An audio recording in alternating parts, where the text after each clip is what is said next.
Et nous recevons Laurent Nunez. Bonsoir. Bonsoir. Soyez le bienvenu sur TV5 Monde. Vous êtes écrivain, éditeur, vous avez été professeur de lettres, critique littéraire, rédacteur en chef aussi du magazine littéraire.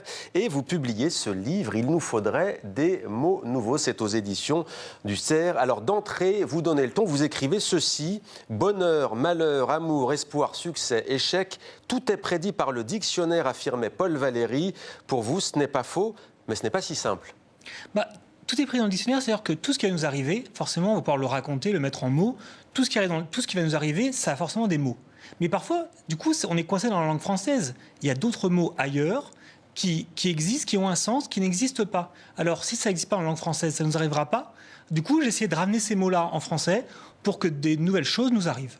Il existe donc dans d'autres pays, nous dites-vous, des mots, des idées, des pensées, des chemins de vie qui n'existent pas en français. Et vous dites que notre langue, en formatant nos phrases, a formaté nos existences. Qu'est-ce que ça veut dire ? Très simplement, vous savez, au 19e siècle, les Français, ils ont un mot qui est rentré dans leur vocabulaire, par exemple, le mot boycott. Ouais. Auparavant, personne en France n'avait eu l'idée de boycotter une marque, un produit, ça n'existait pas.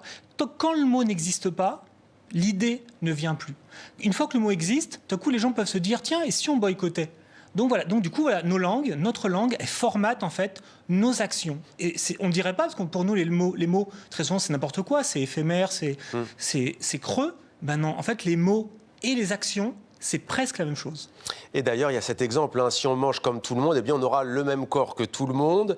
C'est ce que disent en tout cas les nutritionnistes de manière un peu sèche. Et bien, de la même manière, dites-vous, si on se nourrit des mêmes mots que tout le monde, eh bien, on vivra la même vie que tout le monde. Alors, on va commencer à décliner quelques exemples. Freizeitstress, c'est un mot allemand. Que veut-il dire ? Le Freizeitstress, c'est un mot même berlinois qui veut dire le stress du temps libre. C'est paradoxal, mais les Berlinois ont inventé ce mot parce que le week-end, ils avaient trop de choses à faire, il y a trop de loisirs, trop de culture, ils ne savaient plus quoi faire et du coup, ils stressaient. Et vous savez, on a tous connu des gens qui stressaient parce qu'ils avaient un trou dans leur emploi du temps. Il y a des gens qui ne peuvent pas rester sans rien faire. Et ils le disent d'ailleurs avec un peu de fierté. Moi, le rester sans rien faire, je peux pas. C'est une nouvelle maladie, visiblement, qui n'existait pas, cette idée d'avoir toujours quelque chose dans son planning. Et du coup, les Allemands ont essayé d'inventer ce mot et d'expliquer, donc de lutter contre ça. J'essaie de faire paraître. J'essaie de faire pareil. Une fois qu'on se rend compte que ce mot existe et que donc on a un problème, nous tous, avec le temps, avec l'idée de devoir répondre tout le temps à des mails, de devoir être toujours occupé, du coup, on peut réfléchir à comment faire. On prend le problème à bras-le-corps, en fait. Pour enfin avoir du temps libre. Donc vous êtes pour que ce mot entre dans le dictionnaire ? Mais complètement. Mais la maladie, j'allais dire, est déjà dans notre corps. Pour soigner, il faut que le mot soit dans l'esprit. Le mot MOT pour soigner un mot MAUX. Alors, il y a un autre mot, c'est Gigil, G-I-G-I-L. C'est un mot de la langue philippino que l'on parle aux Philippines. Ça veut dire quoi ? Le Gigil, c'est un mot assez beau et assez incroyable. Vous savez, quand on voit une mère devant un bébé, et les mères, elles disent « je vais le manger, j'ai envie de le manger ». Ou quand on voit, vous savez, quand on regarde soit un bébé qui dort, soit un chaton, par exemple. Vous savez, Internet et les chatons, on dirait un sujet, il y a une thèse à faire dessus. Dès qu'on voit un chaton, il y a quelque chose qui se passe dans le corps, on se contracte, on se crispe.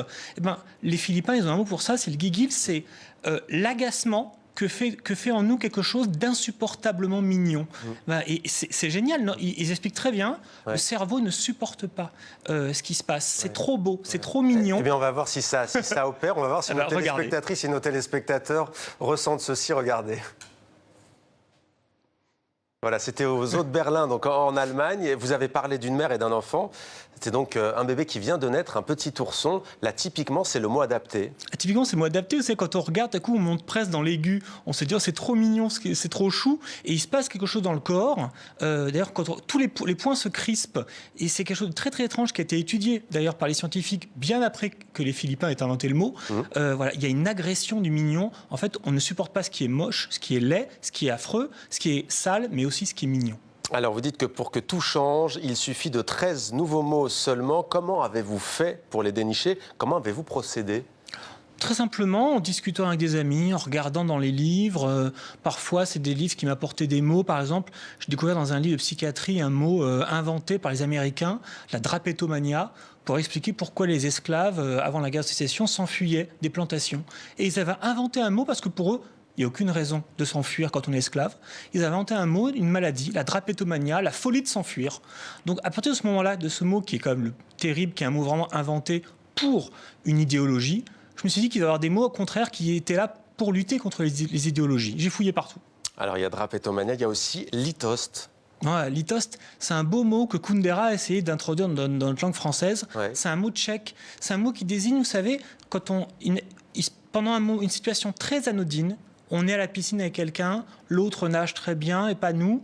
C'est pas de l'envie qui se passe, c'est autre chose. D'un coup, on se rappelle qu'en fait, nous, on ne sait pas nager parce que notre père, il n'osait pas nous emmener à la piscine. Et donc, ça nous rappelle quelque chose de plus complexe, de beaucoup plus simple que le simple constat de « je ne sais pas nager ».